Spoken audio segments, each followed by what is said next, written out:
Welcome to Kavitha recipe Tamil. இன்றைக்கி பார்க்க போகிற ரெசிபி ரோட்டு கடை தக்காளி சட்னி வீட்டிலேயே எப்படி செய்யலாங்கிறத பார்க்கலாம் வாங்க. ஃபஸ்ட்டு இந்த ரெசிபி செய்ய பெரிய வெங்காயம் 2 வெங்காயம் இந்த மாதிரி கட் பண்ணி எடுத்திருக்கேன். தக்காளி சின்ன தக்காளி நாட்டு தக்காளி ஒரு 3 தக்காளி கட் பண்ணி இந்த மாதிரி எடுத்து வச்சுருக்கேன். நீங்கள் உங்களுக்கு எவ்வளோ தேவையோ அதுக்கேற்ற மாதிரி கூட்டி குறைச்சி சேர்த்துக்கோங்க. காஞ்ச மிளகா காஷ்மீர் சில்லி இந்த மாதிரி 4-5 கூட சேர்த்துக்கலாம். உங்களுக்கு எவ்வளோ தேவையோ அதுக்கேற்ற மாதிரி இங்கே காரமும் கூட்டி குறைச்சி சேர்த்துக்கோங்க. இந்த மாதிரி பூண்டு 4-5 பூண்டு இந்த மாதிரி உரித்து வச்சுருக்கேன்.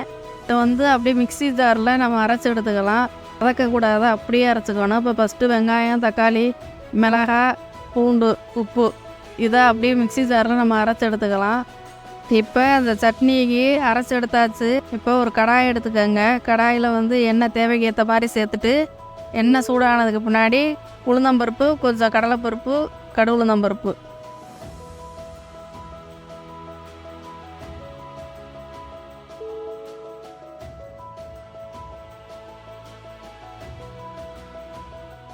கொஞ்சம் நல்லா பொரிஞ்சதுக்கு பின்னாடி கருவேப்பிலை பெருங்காயத்தூள் இதெல்லாம் சேர்த்துட்டு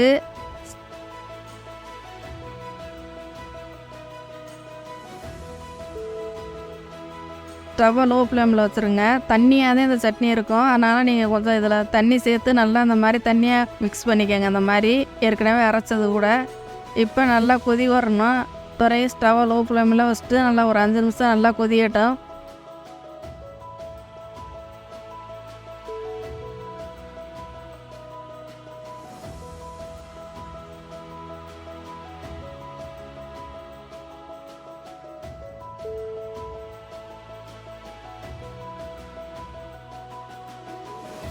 இப்போ கொதிஞ்சதுக்கு பின்னாடி இந்த சட்னி ரொம்ப தண்ணியாக தான் இருக்கும்.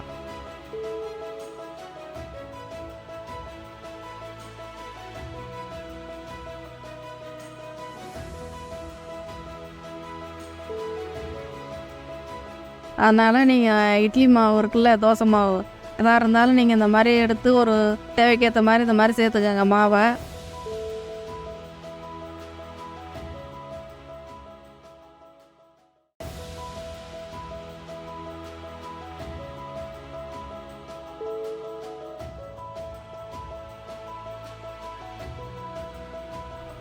மாவை ஊற்றி இந்த மாதிரி நல்லா கலக்கிக்கணும். கலக்கினா அந்த மாதிரி நல்லா குழன்னு ஒரு லைட்டாக தண்ணியாகவும் இருக்கும், இந்த மாதிரி திக்காக இருக்கும். இது ஒரு இட்லி தோசை இதுக்கு ரொம்பவே நல்லாயிருக்கும். இப்போ ரோட்டு கடை தக்காளி சட்னி ரெடி.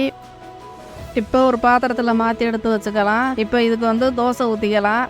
இப்போ இந்த மாவு எடுத்து இந்த மாதிரி தோசை ஊற்றிட்டு இந்த சட்னியை ஊற்றி சாப்பிட்றப்ப ரொம்பவே சுவையாகவும் இருக்கும்.